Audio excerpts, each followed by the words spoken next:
जय जिनेम proud to be Jain के इस सेगमेंट में मैं अनुपमा जैन आप सभी का स्वागत करती हूँ। हमारे इस सेगमेंट के पुण्यार्जक श्रीमान सुरेश सेठी, संगीता सेठी, कानकी, कोलकाता का हृदय से आभार।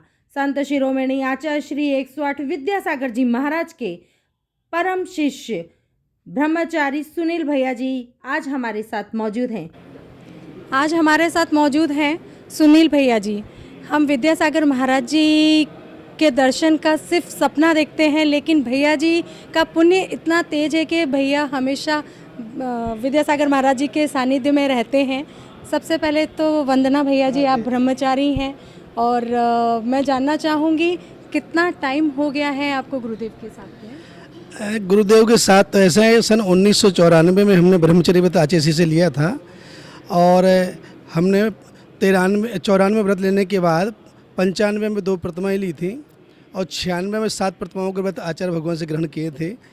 और आचार्य भगवान के साथ पहले मैंने 3-4 चातुर्मास किए थे। फिर अध्ययन करना था, चूँकि जैन धर्म का, जैन शासन का पूरा महत्व समझना था, इसलिए आचार्य भगवान के आशीर्वाद से हम इंदौर पहुँच गए थे। इंदौर में जाके हमने पंडित रतनलाल जी से पूरा जैन धर्म का अध्ययन किया और आचार्य भगवान बीच बीच में बहुत बोलते रहे कि आपने बहुत अध्ययन कर लिया है, आपने पढ़ लिया है और क्या पढ़ा आप बताइए। हम जब बताते थे तो पूछते थे शास्त्र में से। आचार्य भगवान बहुत प्रसन्नता होती थी। 1-2 बार हम उसमें फेल भी हुए, गाथाओं के अर्थ बताने में, सूत्र के अर्थ बताने में। तो आचार्य जी बोले कि आपने वहाँ बहुत रह लिया है, अब गुरु शरण में रहने का आपकी भावनाएँ बनती कि नहीं बनती। हमने कहा आचार्य भगवान परिवार को, घर को इसलिए छोड़ा आपकी शरण में रहने के लिए, तो फिर आप क्यों नहीं आ रहे हैं यहाँ पर।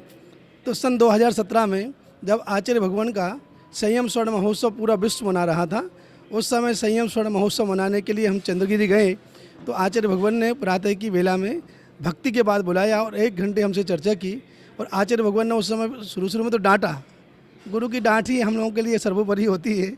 और बाद में उन्होंने कहा कि अब क्या करना चाहते हैं। हमने कहा जो आपका आदेश होगा, मेरा जीवन उसी आदेश के अनुसार ही चलेगा। तो आचार्य भगवान ने कहा अब आपको संघ में रहना है। हमने कहा आचार्य भगवान आज से मैंने संकल्प ले लिया। तो गुरुजी ने कहा कुछ यदि व्यवस्थाएं हों, बैंक के अकाउंट हो, मंदिरों में, चूँकि हम इंदौर के 12 मंदिरों में अध्यक्ष थे, ट्रस्टी थे, तो हमने कहा गुरुजी कुछ दिन समय लगेगा जाके वहाँ पर रिजाइन देना और फिर आना। गुरुजी ने समय दिया और बराबर उसके बाद सन 2017 से लेकर के मैं आज तक आचार्य भगवान की छत्र छाया में रह रहा हूँ और पूरा आनंद, मैं तो ये सोचता हूँ कि जो स्वर्गों में देवों को आनंद नहीं आता होगा, वो आनंद हमें आचार्य भगवान की छत्र छाया में आता है। क्योंकि आचार्य भगवान की जब तपस्या को देखते हैं, उनकी मुद्रा को देखते हैं, तो साक्षात हमें भगवान जैसे दर्शन होते हैं। तो मैं सोचता हूँ कि भगवान इस धरती पे है कि नहीं है, लेकिन आचार्य भगवान के पास रहने से हमें भगवत्ता जरूर झलकती है और आनंद की अनुभूति होती है। भैया जी, जो हथकरघा है ये अहिंसक है, इसको किस तरीके से आप आगे लेके जा रहे हैं?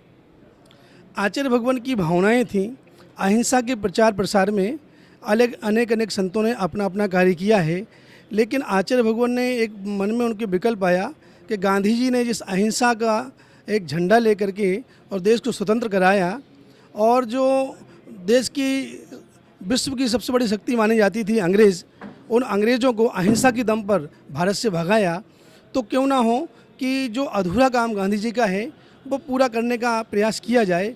तो गुरुजी ने पहले अध्ययन किया उसका कि कहीं हमारे व्रतों में दोष तो नहीं आएगा, कहीं हमारे द्वारा आशीर्वाद दिया गया उसमें दोष तो नहीं आएगा, कहीं किसी को विकल्प तो नहीं होगा। सारा अध्ययन करने के बाद फिर आचार्य भगवान ने ये सोचा कि अहिंसा के प्रचार प्रसार के लिए और आज देश में बढ़ती बेरोजगारी के लिए और आज की जो युवा पीढ़ी जो धर्म से भटक रही है या कुमार्ग में जा रही है, तो उनको यदि सही लाइन पर लाना है तो उनको रोज़गार स्थापित करना चाहिए और रोज़गार भी ऐसा हो जिसमें हिंसा ना हो।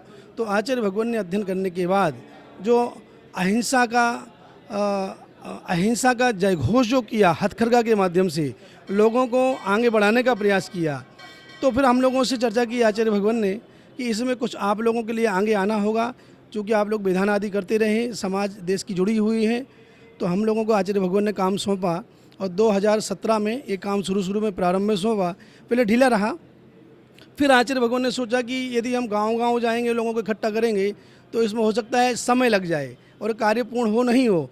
तो उनके मन में एक विकल्प आया, जब डिंडोरी पंचकाणक चल रहा था तो उस समय एक सागर जैसे कैदी छूट करके आया और उसने ये सुना कि एक विद्यासागर महाराज की बहुत बड़ी कंपनी है, वो ये जानते हैं वो लोग तो मैं उनके पास जाऊंगा, मुझे नौकरी मिल जाएगी हथकरघा की।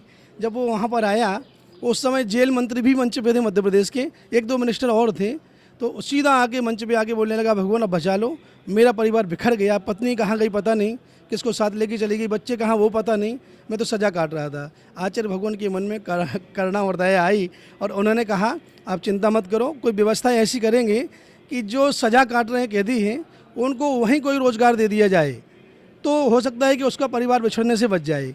तो आचार्य भगवान ने कहा, ये काम करना पड़ेगा हम लोगों से, जेल में जहाँ भी आप हथकरघा खोलो तो सबसे पहले एक शर्त रखो कि उनके परिवार का ज्वाइंट खाता रहेगा। और ज्वाइंट खाता का मतलब ये थे कि ये जो काम यहाँ करेगा वो पैसा घर में जाएगा, उसकी बच्चियाँ हैं, उसके बच्चे हैं, उसकी माँ हैं, उसके परिवार है, तो जो पैसों के अभाव में बिखर जाता है वो परिवार बंधा रहेगा, एक साथ रहेगा। और जब ये जेल से छूटेगा तो स्वाभिमान का जीवन भी जी पाएगा। यदि यहाँ से छूटा, घर बिखर गया, तो कहाँ दर दर की ठोकर खाएगा। ये हो सकता है ये भी गलत मार्ग में फिर और आगे बढ़ जाए और पाप करने लग जाए। तो उसके लिए व्यवस्था की गई और हम लोगों ने सागर जेल से प्रारंभ किया और तिहाड़ जेल में बड़ी सफलता मिली हम लोगों को। तिहाड़ जेल नंबर 1 में जब हम लोगों ने ये प्रारंभ किया तो आचार्य ने कहा कि 2-3 उनको सूत्र देना, जो जीवन पर्यंत वो शाकाहार का नियम ले लें, मांस मदिरा अंडे का त्याग करें, जो शराब आदि के नशे का त्याग करें, सिर्फ उनको ही मशीन पर बैठने दिया जाएगा। हम लोगों ने जब प्रारंभ किया तो 25 कैदी एक साथ आए, उसमें 12 मुसलमान थे। वो 12 मुसलमान लोगों ने जीवन पर्यंत को शाकाहार का नियम लिया, अंडा मांस मछली का त्याग किया। तिहाड़ जेल की बात कर रहा हूँ। 2700 कैदी तिहाड़ जेल नंबर 1 में हैं। और जब हमने उनको संकल्प बताया गुरुजी का कि आगे बढ़ना है और आपको जीवन संभालना है, तो 2700 कैदियों ने एक साथ हाथ उठा करके और उन्होंने वहीं से कहा कि हम भी जीवन पर्यंत को त्याग करते हैं। तो इससे बड़ी सफलता वहाँ मिली। पर धीरे धीरे हम लोग मथुरा, बनारस, मिर्ज़ापुर, आगरा और पूना, उसके जगदलपुर, ये सारे और अयोध्या खुलने वाले हम लोग, ये आगे बढ़ता गया। और हथकरघा का प्रचार प्रसार इतना ज़्यादा बढ़ गया कि आज हर व्यक्ति, महिलाएं मंदिर जाने के लिए, आहार दान देने के लिए हथकरघा की साड़ियाँ अपनाने लगी। पुरुष लोग मंदिर जाने के लिए, धोती दुपट्टे अभिषेक करने के लिए, प्रक्षाल के कपड़े, जो पानी छानने के कपड़े हथकरघा के अपनाने लगे। तो आचार्य भगवान का आशीर्वाद ऐसा रहा कि आज बहुत चरम पर पहुँच गया हमारा हथकरघा केंद्र। और लोग, ये कुछ लोगों को विकल्प आता है, ब्रह्मचर्यों क्या करना चाहिए, ये क्यों करना चाहिए। वो ऐसे निठल्ले लोग होते हैं कि जो ना मंदिर जाते हैं, ना पूजा से मतलब है, ना अहिंसा धर्म से मतलब है, वो ऐसी बात करते रहते हैं। हमारे ऊपर कोई प्रभाव पड़ने वाला नहीं है। आचार्य भगवान का आशीर्वाद, बहुत आगे बढ़ेंगे, बढ़ रहे हैं और बढ़ते जाएंगे। अभी कुल कितने हथकरघा के केंद्र? अभी पूरे भारत के अंदर हमारे करीब करीब 55 हथकरघा केंद्र खुल चुके हैं, जिसमें 10,000 से 15,000 जो बेरोजगार थे उनको रोज़गार दिया गया। अभी हम लोगों ने कि नारी है जो रायपुर के पास, वहाँ पर एक हथकरघा सेंटर तैयार किया। आपको विश्वास नहीं होगा कि वहाँ नक्सली प्रभावित एरिया है, पूरी जगदलपुर की एरिया, रायपुर की आगे वाली। जब हम लोगों ने प्रारंभ किया तो कुछ बच्चे ऐसे थे जिन्होंने बंदूकें हाथ में ले ली थी, लूटपाट के लिए, मारने के लिए, खाने घर में नहीं था।